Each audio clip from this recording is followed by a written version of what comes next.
샬롬 샬롬 샬롬 샬롬. 하나님 사랑합니다. 여러분 주 안에서 사랑합니다.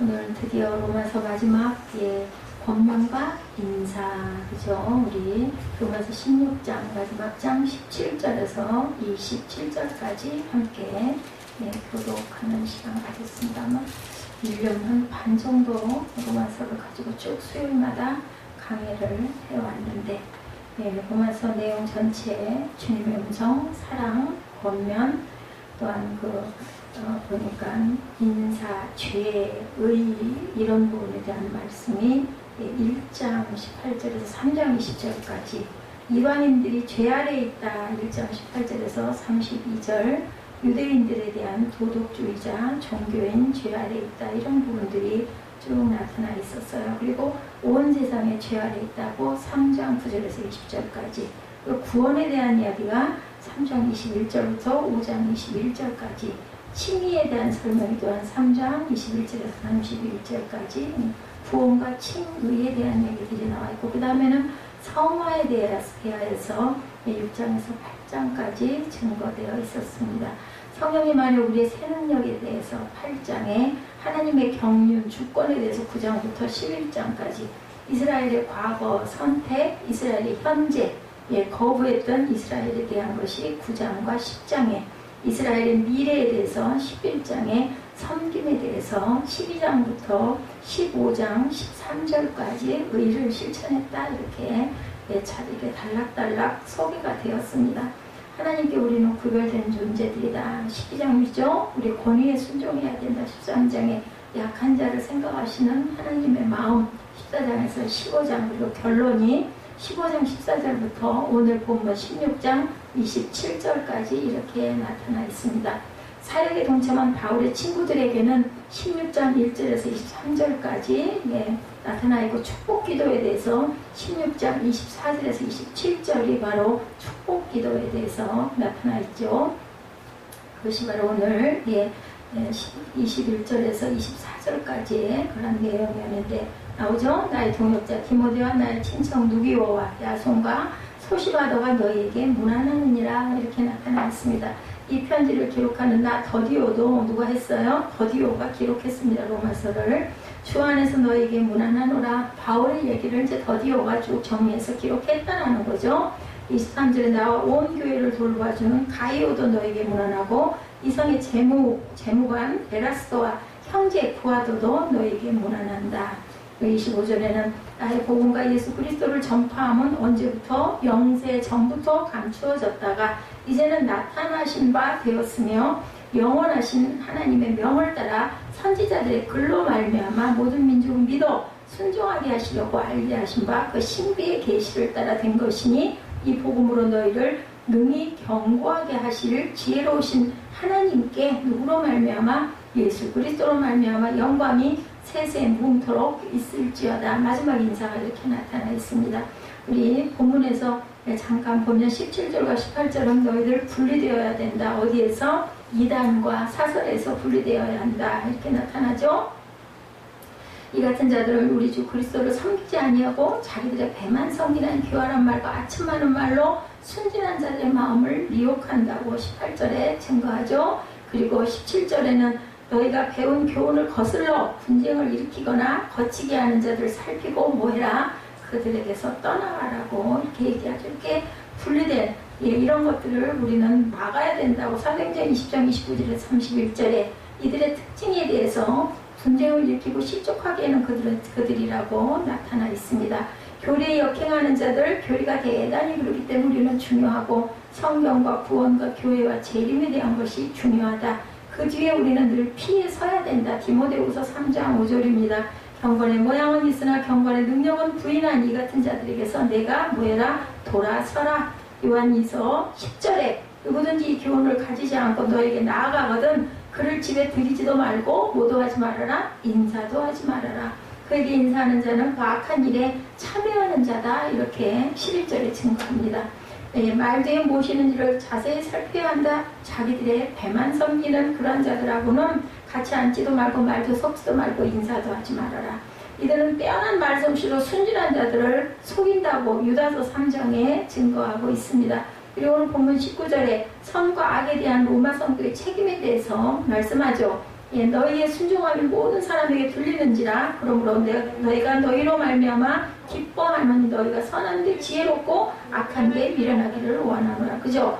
우리가 선한 일에는 지혜로워야 합니다. 그리고 악한 데는 바보처럼 미련하게 듣지 말아야 된다라는 얘기를 하죠. 로마 성도들은 이미 믿음으로 유명한 자들이라고. 로마서 1장 8절에 먼저 내가 예수 그리스도로 말미암아 너희 모든 사람에 관하여 내 하나님께 감사함은 너희 믿음이 온 세상에 전파됨이로다. 믿음은 뭐를 낳는다? 순종을 낳는다. 우리가 믿으면 순종하게 되죠. 예, 뭐 사람과 사람 관계에서도 그 사람 믿으면 어떻게 해요? 그 사람이 예, 뭐 팥으로 매주를 쓴다고 해도 믿습니다. 이렇게 믿음이.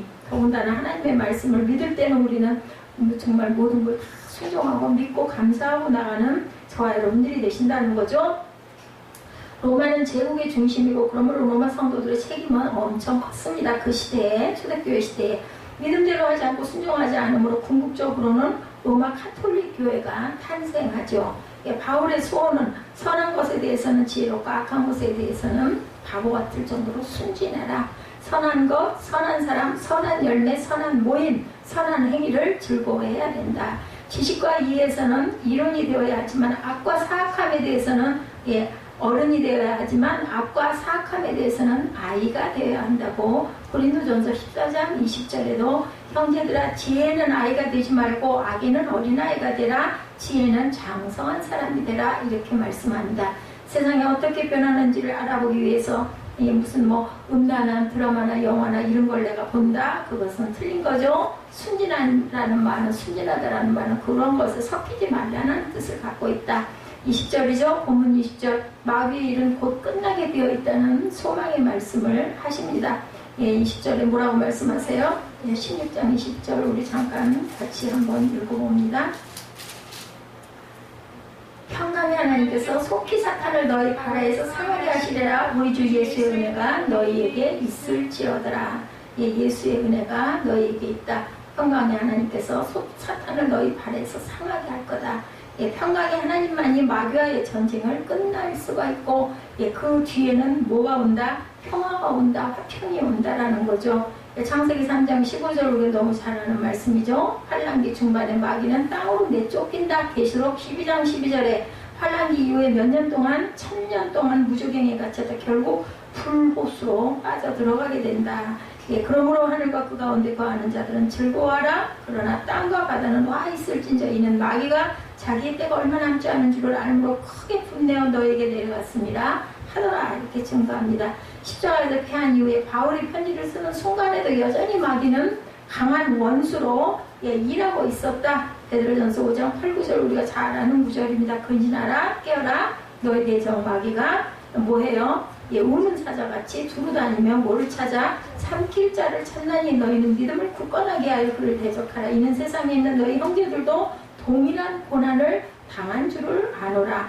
네, 지금도 마찬가지라는 거죠. 여기에 대한 가장 강력한 위로는 주님의 임박한 재림이라고 디도서 2장 13절에 말씀합니다. 디도서 2장 13절 복스러운 소망과 우리 크신 하나님 구주 예수 그리스도의 영광이 나타나심을 기다리게 하셨으니 이렇게 말씀합니다.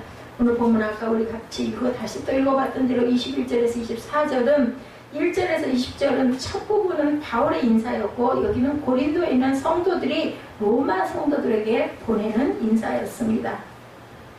나의 동역자 디모데와 누구에게? 예, 로마에 있는 성도들에게 나의 친척 누기와 야손과 소시바더가 너에게 고난하느니라. 이 편지를 기록하는 나 더디오도 주 안에서 로마 성도들에게 내가 인사한다. 나와 온 교회를 돌봐주는 가이오도 너에게 문안하고 이성의 예, 재무관 에라스도도 또한 형제 구아도도 너에게 문안한다. 로마는 3차 선교여행의 말미에 고린도에서 로마서는 기록이 되어 있다라고 나타나 있습니다. 3차 선교여행 끝에 고린도에서 로마서는 기록이 됐습니다. 디모데는 믿음 안에서 그의 아들 빌립보서 2장 19절에서 20절 디모데전서 1장 2절에 디모데에 대해서 남다른 사랑이 있었다라고 증거하죠. 루기오는 아마 사도행전 13장 1절의 인물과 같은 사람일 것이고 야손은 사도행전 17장 5절에서 9절에 나타나 있는 인물 야손이 소개되거든요. 바울과 실라를 받아들였다가 궁중에 침입을 받았던 야손 가족 아시죠? 그 집에 가서 복음을 증거했다고 나타났었죠. 소시바더는 사도행전 20장 4절에서 6절에 소바더라고 기록된 그 사람일 것이다. 루기오, 야손, 소시바더는 유대인 친족이었을 거다. 더디오 바울의 기록관입니다. 아까 얘기한 것처럼 바울의 말씀을 그대로 정리해서 기록한 사람. 베드로서 1장 21절에 눈 문제, 에레미와 바르게 관계 이런 것들을 기록되어 있는 22절은 유일하게 더디오의 기록이 한 절 이렇게 나타나 있습니다. 가이오는 접대하는 자라는 뜻을 갖고 있고 고린도전서 1장 14절에 가이오와 동일한 인물일 것이다. 바울이 침례주죠. 가이오 집 외에는 나는 뭐 이렇게 얘기하죠. 그리스보와 가이오 외에는 너희 중 아무에게도 내가 세례를 베풀지 아니한 것을 감사한다. 고린도전서 1장 14절에 이렇게 증거했던 그 사람일 것이다. 에라스도는 고린도의 재무가 아니고 구하도는 그냥 단순한 형제일 것이다. 25절에서 27절에 축복기도 그죠? 나의 복음과 예수 그리스도를 전파하면 영세전부터 감추어졌다가 이제는 나타나신 바 되었으며 영원하신 하나님의 명을 따라 선지자들의 글로 말미암아 모든 민족이 믿어 순종하게 하시려고 알게 하신 바 그 신비의 계시를 따라 된 것이니 이 복음으로 너희를 능히 경고하게 하실 지혜로우신 하나님께 예수 그리스도로 말미암아 영광이 세세무궁토록 있을지어다. 예, 기도하는 축복 기도하는 내용이 25절에서 27절에 기록되어 있습니다. 그래서 새롭고 복음이 새롭고 구약에는 감추어졌으나 지금은 드러난 복음이 되었다. 복음은 그리스도와 그분의 일에 대한 것, 대속의 죽음과 몸의 부활에 대한 것이라고 고린도전서 15장 1절에서 4절에도 내 마음대로가 아니라 하나님의 마음대로 우리가 이렇게 기록했다라고 얘기하죠. 그러니까 이 글을 쓴 모든 하나님이 세운 그 종들, 그죠? 하나님의 영감을 주신 모든 사람들은 내가 내 마음대로 쓴 게 아니라는 것을 이렇게 증거합니다. 그래서 보니 누가복음 22장 4절부터도 나타납니다. 이르시되 내가 너희와 함께 있을 때 너에게 말한 바 곧 모세의 율법과 선지자의 글과 시편의 나를 가리켜 기록된 모든 것이 이루어졌다 하리라 한 말이 이것이라 하시고 이에 그들의 마음을 열어 모르라게 하시고 성경을 깨닫게 하시고 그리고 또 이르시되 이같이 그리스도가 고난을 받고 제3일에 죽은 자 가운데서 살아날 것과 이러한 그 내용들은 깨닫게 하시는 성령께서 깨닫고 글을 쓰게 했다라는 그러한 말씀을 하고 있죠. 사도행전 8장에 에디오피아 내시에 대한 이야기가 이사야 53장에도 똑같이 나타나 있습니다. 사도행전 2장 24절에 32절에는 그리스도의 부활, 시편 16편에도 나타나 있고 사도행전 4장 10절에서 11절은 그리스도의 부활에 대해서 시편 118편에도 또한 나타나 있고 사도행전 10장 43절에 모든 대언자들이 그리스도를 가리켰고 그분 안에서의 용서를 말하고 있다. 시편 2편과 16편의 그러한 성취에 대한 것도 사도행전 13장 33절에서 37절에 나타나 있습니다. 로마서는 믿음에 의한 칭의 아브라함이라고 창세기 15장 6절을 증거합니다. 로마서 4장 1절에서 8절이 같은 내용을 이렇게 기록하고 있죠. 그리고 십자가와 빈 무덤에 대한 것들, 믿음에 의한 은은 모든 구약으로 통한다라고 고린도전서 15장 3, 4절에도 증거합니다. 현 시대에는 다른 시대에는 알려지지 않은 복음의 신비가 있다고 에베소서 3장 5절에서 8절까지 증거하는데 에베소서 3장 5절부터 8절까지 9절까지 잠깐 봅니다. 이제 그의 거룩한 사도들과 선지자들에게 성령으로 나타내신 것 같이 다른 세대에서는 사람의 아들들에게 알리지 아니하셨으니 이는 이방인들이 복음으로 말미암아 그리스도 예수 안에서 함께 상속자가 되고 함께 지체가 되고 함께 약속에 참여하는 자가 됩니다. 이 복음을 위하여 그의 능력이 역사하시는 대로 내게 주신 하나님의 은혜의 선물을 따라 내가 일꾼이 되었노라. 모든 성도 중에 지극히 작은 자보다 더 작은 나에게 이 은혜를 주신 것은 측량할 수 없는 그리스도의 풍성함을 이방인에게 전하게 하시고 영원부터 만물을 창조하신 하나님 속에 감추어졌던 비밀의 경륜이 어떠한 것을 드러나게 하려 하심으로 바울이 나를 이렇게 쓰셨다. 이방인 속에 사고가 내가 되게 했다라고 여기서 고백하죠. 그것은 이방인과 유대인이 한 몸의 동료가 된다. 결국은 각각 이렇게 하나님이 세우셔서 베드로를 통해서 유대인에게 그리고 바울을 통해서 이방인에게 전하지만 결국은 같은 동료라고 고린도전서 2장 13절에 우리가 유대인이나 헬라인이나 종이나 자유인이나 다 한 성령으로 세례를 받아 한 몸이 되었고 또한 성령을 한 성령을 마시게 하셨느니라 오죽하면 이렇게 증거합니다. 이것은 다른 시대에는 알려지지 않은 교회의 신비다. 너희를 굳게 세우실 분 누구? 하나님 한 분뿐이다. 그런데 하나님은 우리를 신비의 계시에 따라서 굳게 세우신다. 이렇게 말씀합니다. 골로새서 1장 27절에 하나님이 그들로 하여금 이 비밀의 영광이 어디에 이방인 가운데 얼마나 풍성한지를 알게 하려 하심이라. 이 비밀은 너희 안에 계신 누구시니? 그리스도시니 곧 영광의 소망이라고, 영광의 소망이라고 증거합니다. 에베소 3장 8절에 모든 성도 중에 지극히 작은 자보다 더 작은 나에게 은혜를 주신 것은 측량할 수 없는 그리스도의 풍성함을 이방인에게 전하게 하시려고 영원부터 만물을 창조하시는 하나님 속에 감추어졌던 비밀의 경륜이 어떠한 것을 드러내게 하려고 이렇게 나를 쓰셨다. 나의 복음에 따라 나의 복음은 결국은 나의 복음은 부활, 심판, 이런 것들의 얘기죠. 로마서 1장 1절에는 하나님의 복음에 대해서 증거합니다. 바울의 복음은 그에게 맡겨졌으므로 고린도전서 9장 16, 7절에 내가 복음을 전할지라도 자랑할 것이 없다. 내가 부득불 할 일임이라. 만일 뭐라 그래요? 복음을 전하지 아니하면 내게 화가 있을 것이로다. 이런 사명을 가지고 나는 꼭 전해야 된다는 거죠. 17절에 내가 내 자의로 이것을 행하면 상을 얻으려니와 내가 자의로 아니한다 할지라도 나는 사명을 받았노라. 내가 내 혼자 이렇게 있으면 하나님께서 상을 받겠지만 나는 자의로 하지 않는다 할지라도 나는 사명을 이렇게 받았기 때문에 전한다. 그 얘기는 특별하게 계시가 되었다라고 갈라디아서 1장 11, 2절에 증거합니다. 형제들아 내가 너에게 알게 하노니 내가 전한 복음은 사람의 뜻에 따라 된 것이 아니니라. 이는 내가 사람에게서 받은 것도 아니요 배운 것도 아니요 오직 예수 그리스도의 계시로 말미암은 것이다. 갈라디아서 2장 2절에도 계시를 따라 올라간 내가 이방 가운데서 전파하는 복음을 그들에게 제시하되 유력한 자들에게 사사로이 한 것은 내가 다름질하는 것이나 다름질한 것이 헛되지 않게 하려 하심이라고 이렇게 바울은 고백합니다. 로마서 1장 1절에도 그리스도를 선포함에 따라 그리스도가 핵심이다. 예수 그리스도의 종 바울은 사도로 부르심을 받아 하나님의 복음을 위하여 택정함을 입었으니 이 복음은 하나님의 선지자들을 통하여 그의 아들에 관하여 성경에 미리 약속하신 것이라. 그의 아들에 관하여 말하면 육신으로는 어디의 혈통? 다윗의 혈통에게 나셨고 성결의 영으로는 죽은 자들 가운데 부활하사 능력으로 하나님의 아들로 선포되셨으니 곧 우리 주 예수 그리스도시라. 이렇게 증거합니다. 다른 시대는 숨겨졌으나 이제는 계시되었다. 교회의 신비에 대해서 우리가 잘 아는 에베소서 3장 4절에서 8절에 그것을 읽으면 내가 그리스도의 비밀을 깨닫는 것을 너희가 알 수 있으리라. 이제 그의 거룩한 사도들과 선지자들에게 성령으로 나타내신 것 같이 다른 세대에서는 사람의 아들들에게 알리지 아니하셨으니 이는 이방인들이 복음으로 말미암아 그리스도 예수 안에서 함께 상속자가 되고 함께 지체가 되고 함께 약속에 참여하는 자가 됩니다. 이 복음을 위하여 그의 능력이 역사하시는 대로 내게 주신 하나님의 은혜의 선물을 따라 내가 일꾼이 되었노라. 모든 성도 중에 지극히 작은 자보다 더 작은 나에게 이 은혜를 주신 것은 측량할 수 없는 그리스도의 풍성함을 이방에게 전하게 하시고 이렇게 얘기하죠. 휴거에 대한 신비에 대해서도 고린도전서 15장 51, 2절에 나타나 있습니다. 보라 내가 너에게 비밀을 말하노니 우리가 다 잠잘 것이 아니요 마지막 나팔에 순식간에 호련히 다 변화되리니 나팔 소리가 남의 죽은 자들이 썩지 아니할 것으로 다시 살아나고 우리도 변화되리라. 죽은 자들이 다시 썩지 아니할 것으로 살아난다고 이렇게 얘기하죠.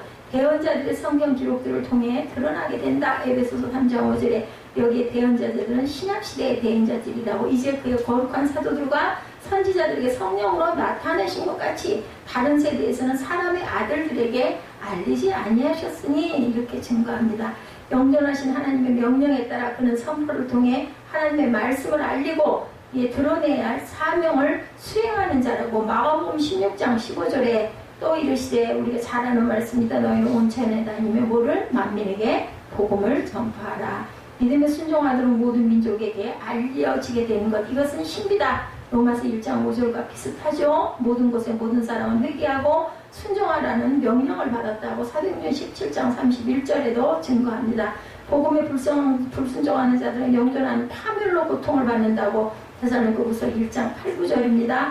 하나님을 모르는 자들과 우리 주 예수의 복음에 복종하지 않는 자들에게는 형벌을 내리시리니 이런 자들은 주의 얼굴과 그의 힘의 영광을 떠나 영원한 멸망의 형벌을 받으리로다.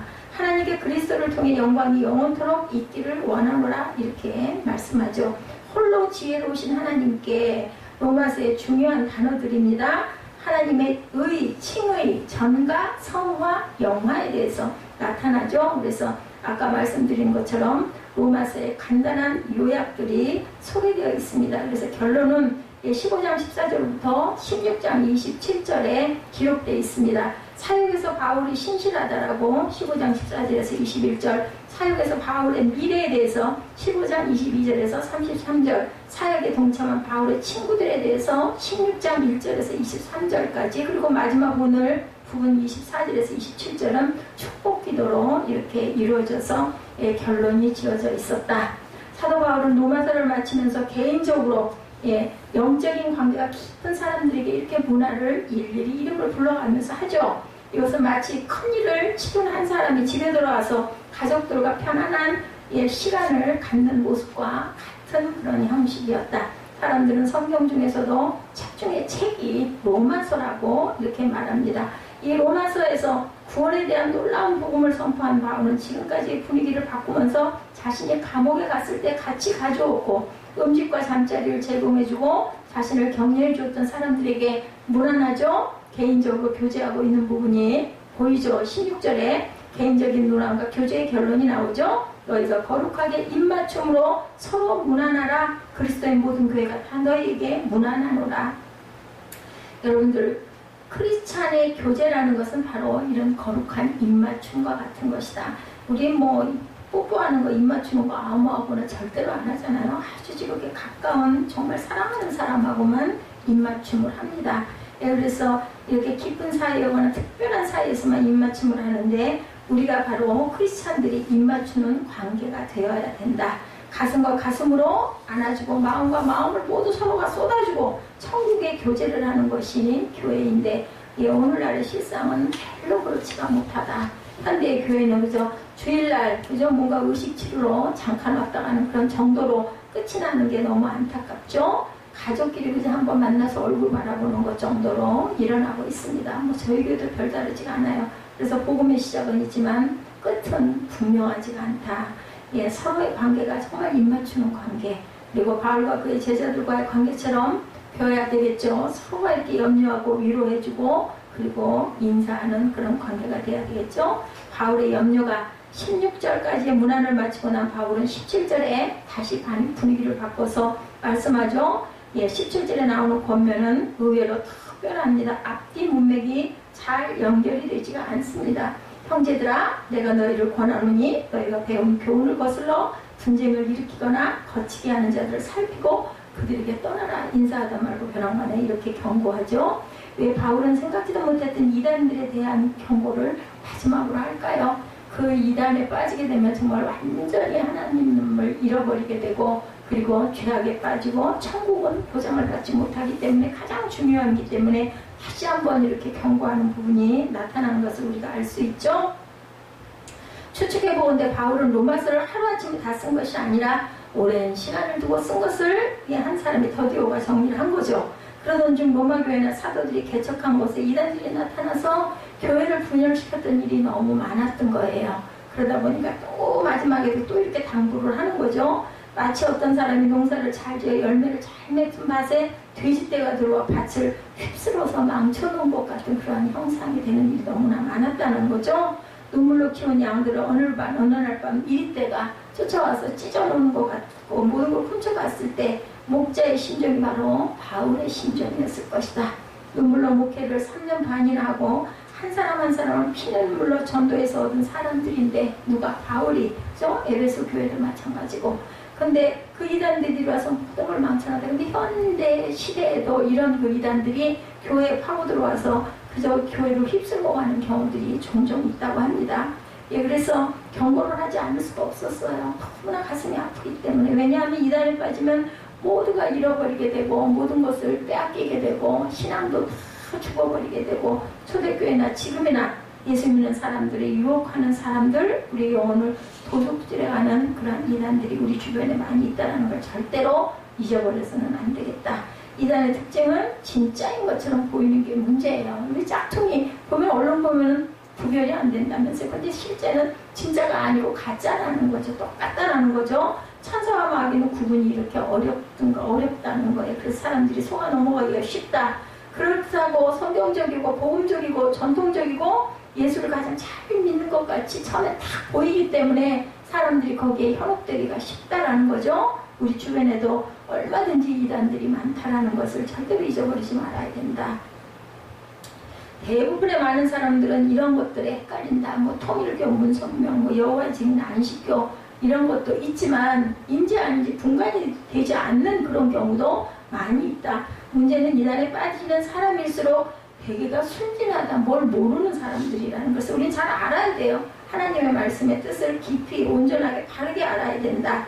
그런 사람들은 이단에 빠지면 다시는 헤어나오기도 돌아오기가 어렵고 힘들다라는 거죠. 돌아오고 싶어도 돌아올 수가 없는 경우도 많고 너무나 비참해지고, 사도 바울은 마지막 부분에 이것을 강조하고 권면하죠. 권면하고 있는 내용은 내가 너희를 권하노니 교훈을 거스러 분쟁을 일으키는 거치게 하는 자들을 살피고 거기에서 떠나라 이렇게 말씀합니다. 그걸로 싸우라고 안 해요. 떠나라고 얘기를 합니다. 이단들의 특징이죠. 교회를 분열시키고 성도들의 영혼을 부족질해 가는 이단들은 세 가지의 특징을 가지고 있는데, 교훈을 거스른다고 하죠. 그럴듯한 말로 궤변으로 말을 맞춰서 거의 다 갖다 대입을 시킵니다. 그리고 헛소문을 만든다. 성경의 말씀을 자기식으로 합리화해서 해석을 한다. 억지로 앞뒤가 맞지 않게 풀어서 자기의 이론을 만든다.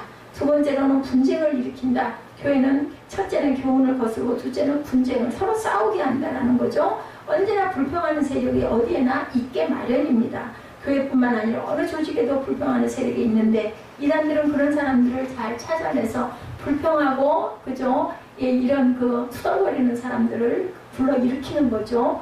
구원의 확신이 없거나 예수를 적당히 믿는 사람들을 이단은 찾아가서 선동하기 시작합니다. 교회가 당신에게 너무 심하게 굴지 않느냐?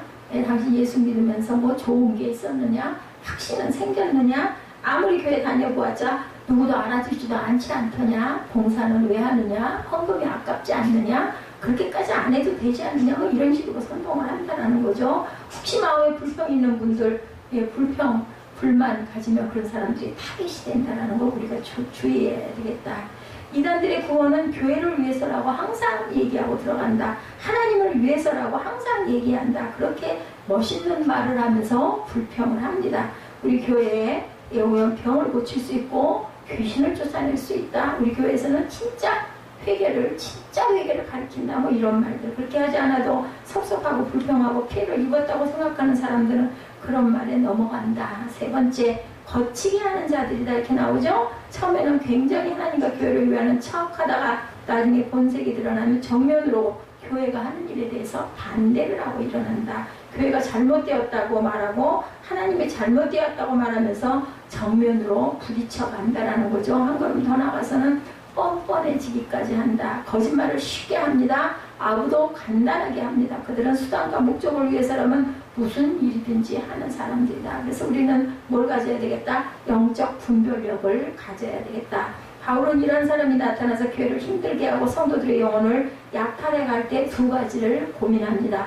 17절 마지막 부분에 보면 교훈을 거슬러 분쟁을 하게 하는 자를 가리켜 살피고 떠나라. 살펴보고 떠나라는 거죠. 영적 분별력이 있어야 되겠다는 겁니다. 이것이 바로 이단인지 아닌지 잘 알 수 없을 때 그 영적인 분별력이 가장 중요하다. 이단은 항상 친절하고 좋은 것을 약속하고 그럴듯하게 말을 한다는 걸 또한 잊지 말아야 되겠다. 그래서 우리는 항상 살펴봐야 되는데 말은 조심하고 경계하라는 이 말입니다. 악한 사람일수록 자기를 절대로 노출시키지 않죠? 자기 내면을 안 보여줍니다. 미련한 마귀가 까만 망토를 입고 송곳니 2개를 달고 나는 마귀다 라고 나타나죠. 마귀라는 모습을 보이면 모두 도망가요. 그렇기 때문에 그런 걸 보이질 않아요. 항상 마귀는 양의 가죽을 쓴 이리의 모습으로 나타난다. 진짜이고 무엇이 가짜인지 영적 분별을 해야 된다. 18절에 영적 분별력을 어떻게 가질 것인지에 대해서 얘기하죠. 이 같은 자들은 우리 주 그리스도를 섬기지 아니하고 자기의 배만 섬기나니 공교하고 아첨하는 말로 순진한 자들의 마음을 미혹한다라고 본문에 말합니다. 이 사람들은 교회도 나고 예수도 잘 믿는 것 같고 성가대도 열심히 하고 위원회도 들어가 봉사도 합니다. 어떤 사람은 뭐 위원장까지 지내기도 해요. 근데 그 사람들은 사실은 예수를 믿지 않고 예수를 믿지 않는 면이 삶 속에서도 나타납니다. 예수 믿는 사람이 저럴 수 있을까 하는 의심에 들게 하는 그러한 사람들이다. 예수님을 잘 믿는 한 기업에 노조가 생겨났는데 그런 노조를 만들기 위해서 서로 쇠사슬로 묶고 저녁에는 술을 먹고 낮에는 성경을 보고 찬송도 부른다고 합니다. 그래서 사람들의 생각이 헷갈리게 하는 그런 행동들을 보인다. 그들이 하는 말을 들어보면 이상합니다. 이것은 수상한 사람들이라는 것을 우리가 간파할 줄 알아야 된다. 예수 믿는 사람들은 처음이나 끝이 같아야 하고 바뀌지 않아야 되고 오늘 본문 말씀에 진짜 예수를 믿는 사람이 아니었다라고 얘기하죠. 자기의 배를 섬기기 위해서, 자기 배부르기 위해서, 자기 이익을 챙기기 위해서 이런 사람들인지 아닌지를 우리는 잘 살펴보아야 되고 그들에게는 윤리나 도덕이 없어요. 목적만 이루면 되지, 거꾸로 가도 서울만 가면 되지, 이런 생각을 갖고 있다. 이익만 추구할 뿐이라는 거죠. 종종 신문에서 사교 집단이 사회적인 무리를 일으키는 걸 보죠. 그들의 공통점은 교주가 부자라는 것. 가난한 교주는 없어요. 어찌 그렇게 돈이 많은지 몰라요. 그죠? 그 돈으로 사람을 그냥 아주 미혹을 시키는 그러한 일들을 일으키고 있다. 예, 그들의 근거는 열어보면 현금과 달러와 유가 정권이 가득하다고 합니다. 그들은 순진한 많은 사람을 이용해서 자기의 배를 채우고 있었던 지도자라는 것. 예수를 믿는 것이 아니라 자기 배를 섬기는 사람들이고 사기꾼들은 너무너무 말을 잘하죠. 1억 천금을 얻어주겠다는 사람은 절대로 믿지 말아야 된다. 재치가 있고 사람을 잘 웃기고 시선을 집중시키는 또한 능력도 있습니다. 그러니까 사람들이 많이 따라가지 않겠어요. 말 잘하는 사람은 조심해야 된다. 또한 그들에게 관심 있는 사람은 대개는 순진한 자들이다. 사기꾼들은 상대방이 자기 말을 믿는 것 같지 않으면 당장 떠나갑니다. 그런데 넘어올 것 같으면 그 주위를 맴돌면서 계속 찔러보죠. 예, 그게 왜 순진하기 때문에. 순진한 사람의 문제는 이단에 쉽게 빠지고 이단에 빠지면 돌아오지 못한다는 것을 우리가 꼭 알아야 된다. 17절 마지막 부분에 이런 자들을 살피고 떠나라. 15장에서는 믿음이 약한 자들을 돌봐주고 연약한 자를 받아줘라 라고 얘기를 합니다. 그런데 교활한 사람을 끊어야 된다라고 하죠. 의도적으로 순진한 척하면서 교회를 흩어놓고 분열시키고 고통을 주는 사람들에 대해서 바울은 첫째로 잘 살피고 둘째로 동정심을 바라지 말고 끊으라고 얘기합니다. 용서해 주어야 할 것 같은데 끊으라고 하는 이유는 지금은 조용히 있을 수 있지만 후에는 다시 문제를 일으키기 때문에 선하고 지혜롭게 행동을 하라고 19절에 너희 순종함이 모든 사람에게 들리는지라. 그러므로 내가 너희를 인하여 기뻐하는 너희가 선한데 지혜롭고 악한데 미련하기를 원하노라. 이 세상은 우는 사자가 먹을 것을 삼키려는 듯이 성도들을 집어 삼키려고 하고 있다는 거죠. 이 세상은 절대로 천국이 아니라는 것을 우리가 믿고 가야 된다. 여러분은 예수님을 믿고 하나님을 믿는 사람이지만 저와 여러분 세상에서 사는 동안은 악한 구조와 무신론 사단과 우리는 싸우고 살아야 된다. 끊임없이 투쟁하죠. 그래서 살게 공고하고 어렵기도 하다. 예수 믿는 사람이라면 주일날 관공서에서 시행하는 시험은 보지 않아야 된다. 지난번에도 달리기 선수 얘기 있었었죠. 세상 사람들이 다 뭐 그렇게 특별한 날 하루쯤, 그렇지만 그 사람은 절대 그것을 깨뜨리지 않았던 거. 소수가 다 옳은 건 아니, 다 틀린 건 아니에요. 그죠? 예수 믿는 사람이라면은 달라야 된다. 성도들은 주일날 시험을 보러 가야 하는지 아닌지 대해서 항상 갈등한다. 주일날 가게 문을 열어야 될까 말아야 될까. 예배드리고 와서 좀 열면 어때요? 이래서 대개는 다 주일날 예배드리고 일찍 일부 예배드리고 뭐 심지어는 토요일날 예배 미리 드리고 주일날 이것이 뭐 좀 흥행이 되고 하면은 뭐 당연히 문을 엽니다. 근데 그것도 온전치가 않다. 이 세상을 예수님께 좋은 세계로 만들 책임이 있는데 주일날 만약에 아무리 장사를 해도 그 물건을 사는 사람이 없으면 문을 닫을 수밖에 없겠죠. 우리가 크리스찬들이 중심이 된다면 정확하게 이렇게도 만들어갈 수가 있는 세상이어야 한다. 우리는 로마 정부에 비하면 정말 괜찮은 사회에 살고 있죠. 지금 그죠? 항상 저는 감사합니다. 생각만 해봐도 너무너무 아슬아슬했던 것들이 너무나 지나간 세월을 보면 많습니다. 자, 로마 정부에서 예수 믿는 것과 노예 신분으로 예수를 믿는 일이 얼마나 힘들었겠나. 우리가 상상만 해봐도 이 자유가 얼마나 좋은지. 저는 생활 가운데서 조금 그 뭔가 불안한 부분만 있어도 아주 편하게 쉬어지지가 않더라고요. 굉장히 피곤해요. 나중에 보면. 그런 날, 그렇지 않고 아무 일 없이 그냥 흘러가는 날은 똑같은 것 같은데 마음에 쉼이 없고 쉼이 있는 차이가 있는데, 이런 사람들은 얼마나 힘이 들까. 고통과 고문과 처형과 사자 이빨 속에서도 화형 속에서도 신앙을 지켜준 것. 왜 그것은 내가 지금은 힘들어도 내가 천국에 갔을 때 내가 편안히 쉴 수 있겠지를 기대하는 마음이겠죠. 그래서 우리가 부활이 없다라면 예수를 믿을 필요가 없다는 얘기를 많이 합니다. 선한 데는 지혜롭고 악한 데는 미련하시기를 주님의 이름으로 축복합니다. 세상에서 살 때 지혜롭게 살지 않으면 우리가 살게 세상은 너무 어려운 것이기 때문에 20절에 평강의 하나님께서 속히 사단을 너희 발 아래서 상하게 하시리라. 우리 주 예수의 은혜가 너희에게 있을지어다. 이렇게 축복 기도를 하죠. 타협하지 말고 두려워하지 말고 담대하게 믿음으로 나아가십시다. 악한 자들이 승리하는 것 같고 사기꾼들이 더 잘 사는 것 같지만 절대로 거기에 흔들리거나 미혹되거나 걱정 근심하지 말아야 되죠. 사단은 처음에는 이기지만 하나님의 사람들은 마지막에 이긴다라는 것. 두려워하지 말라는 것은 하나님이 우리에게 평강을 주시기 때문인 그 약속이라는 것. 그리고 사단을 우리의 발밑에 놓겠다고 모죽하면 찬양해도, 그죠? 사탄 밟아버리자. 우리 그 찬양하고 막 발부로 뛰어다니고 그러고 하지 않아요? 복음은 종교 계획을 일으키기도 했습니다. 그죠? 어떤 악한 세력도 복음은 물리칠 힘을 갖고 있다. 능력을 가졌습니다. 복음이 북한을 해방시켜 줄 줄로 믿습니다. 21절과 22절이죠. 사도 바울이 흥분했다가 자기 자신의 동역자를 소개합니다. 디모데와 친척 누기오, 야손, 소시바더, 편지를 대표히 주었던 더디오, 주방장을 맡았던 가이오, 재물을 맡았던 에라스도나 형제, 구아도에게 문안을 전해주라고 이렇게 얘기합니다. 그리고 나서 그의 마지막 복음으로 돌아오죠. 25절에서 27절입니다. 나의 복음과 예수 그리스도를 전파함은 영세 전부터 감추었다가 이제는 나타내신 바 되었으며 영원하신 하나님의 명을 쫓아 선지자들이 글로 말미암아 모든 민족으로 믿어 순종케 하시려고 알게 하신 바 그 비밀의 계시를 쫓아낸 것이니 이 복음으로 너희를 능히 경고케 하실 지혜로우신 하나님께 예수 그리스도로 말미암아 영광이 세세 무궁토록 있을지어다. 여기서 잊지 말아야 될 것은 예수 그리스도로 말미암아라는 단어를 절대로 잊지 마십시오. 우리는 우리 스스로가 하나님께 영광을 돌릴 수가 없어요. 항상 중개자이시는 예수 그리스도로 말미암아, 예수 그리스도의 이름으로. 어떤 교회들은 예수 그리스도를 안 넣어요. 그래서 왜 예수 그리스도를 안 넣냐, 뭐 넣으나 안 넣으나 똑같지 않느냐, 그냥 아멘 하거든요. 그래서는 안 된다. 예수 그리스도의 이름으로 기도하는 아이가 분명히 해야 됩니다. 바울은 사도 바울을 바울되게 한 것은 바로 복음이었다.